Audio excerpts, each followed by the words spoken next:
Zach Lavine last season got snubbed from the All-Star game.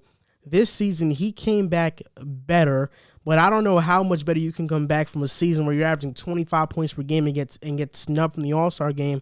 But he did come back better. He's averaging 28.9 points per game, which is 29 basically, 5 rebounds, 5 assists, and his efficiency is off the charts. And he is the first Bull to average this many points per game since Michael Jordan. He's a first-time All-Star, and since being named to the reserve team, he dropped 38 on the Kings, 21 against Houston, and 35 against Minnesota.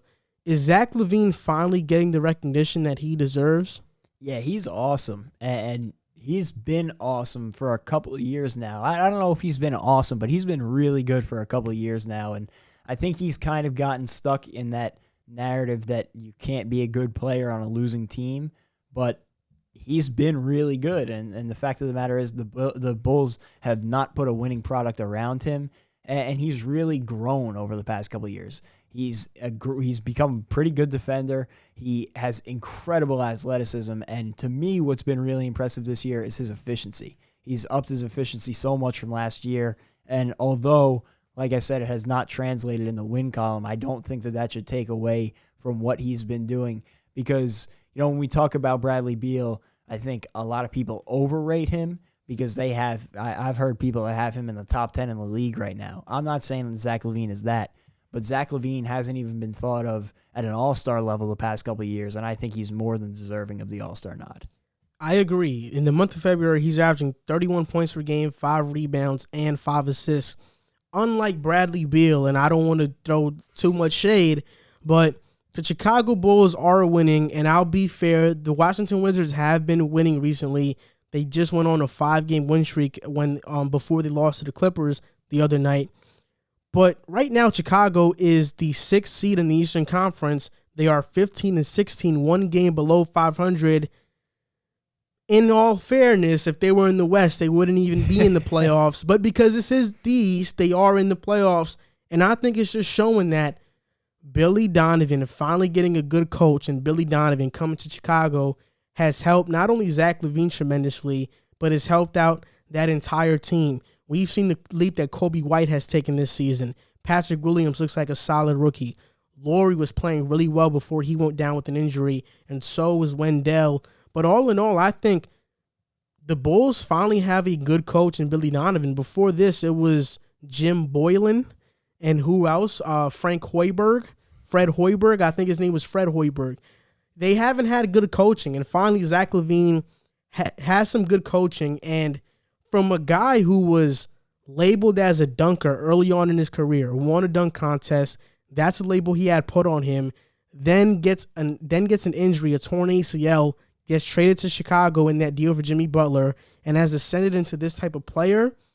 I mean, all credit to him because he really built himself up from being known as one thing to now being known as one of the top scorers in the league. Yeah, and he's almost 50-40-90 right now. He's at 86% from the free throw line, but other than that, he would be 50-40-90, and he's improved steadily every year. When you look at field goal percentage, he's improved. 3-point percentage, he's improved. Points per game, he's improved. Rebounding, he's slightly improved. Assist, he's improved. So, he continues to get better every year, and he's still only 25 years old, so he's still got room to grow.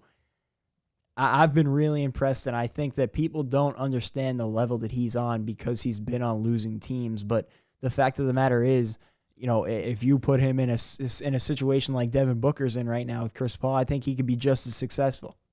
Yeah, I think that's not a bad take to have because Zach Lavine can do what Devin Booker does. Although I think it's hard between the two of them, they are similar players. Even though Zach Lavine is way more athletic. I just think in terms of scoring on all 3 levels, Devin Booker is more skilled with the ball. He can post up, which is a huge bonus to your game. For me, I mean, we've heard a lot of Zach Lavine trade talks. Not now, but before the year, getting traded to the Mavericks or other teams that may pop up. But I think this season, because Chicago is winning, all those trade talks are put to rest. I want to stop seeing Zach Lavine mentioned in potential trade packages because the reality is they aren't trading him. he's going to be in Chicago for as long as they don't suck too much. He's going to be there, and I think all the trade talks have to stop.